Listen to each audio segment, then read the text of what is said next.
కొత్త ప్రాబ్లం వచ్చింది, అది వింటే దడుచుకుంటారు. ఒక అబ్బాయి ఇచ్చాడు 10 ఏళ్ళ అబ్బాయిని, వాడు ఫోన్ ఇవ్వకపోతే తట్టుకోలేకపోతూ షేక్ అయిపోతున్నాడు. ఎందుకంటే డోపమైన్ అనే సెక్రీషన్ ఒకటి ఉంటుంది బాడీలో.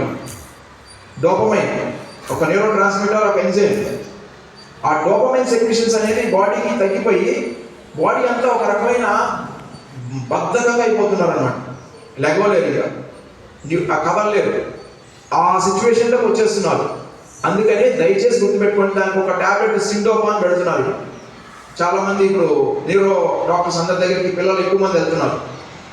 మా అబ్బాయికి ఎక్కువగా అట్లానే బాగా స్టేరింగ్ లుక్స్ చూస్తున్నాడు, కదలట్లేదు, ఏం తినట్లేదు, ఇట్లాంటి బాగా కంప్లైంట్స్ వస్తున్నాయి. ఎక్కువగా మీరు చూసే వైట్ లైట్ బాగా స్ట్రెయిన్ అయిపోయి ఈ న్యూరాన్స్ దెబ్బతీస్తుంది. ఒక్కసారిగా రాదమ్మాయి, ఇయర్స్ టుగెదర్ 1 or 2 years అలా చూడంగా మన బ్రెయిన్లో ఉన్న సెల్స్ డ్యామేజ్ అవ్వడానికి చాలా ఈజీగా జరుగుతుంది అన్నమాట.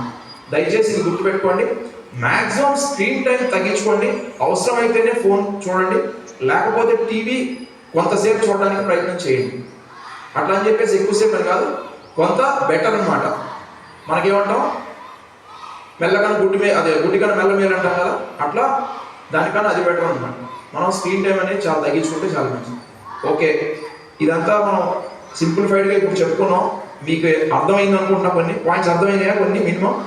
ఇవి నెక్స్ట్ టైం మనం ఇంకొంచెం ఎలాబరేటెడ్గా మనం నెక్స్ట్ సిపిఆర్ అనేది, ఫస్ట్ ఎయిడ్ అనేది, అట్లాంటివి గృహ వైద్యం, ఇంట్లో ఉన్న దినుసులు ఏం తయారు చేసుకోవచ్చు అనేది తర్వాత చూద్దాం. ఇప్పుడు మాస్టర్ గారు మీకు ఈ చెప్పిన వాటిల్లోనే యోగా గురించి క్లుప్తంగా డాక్టర్ గారు చెప్తారు. దాని గురించి విని మీరు ఏమేమి నేర్చుకోవచ్చు అనేది తర్వాత దాన్ని బట్టి మీరు ఆచరించవచ్చు. ధన్యవాదాలు.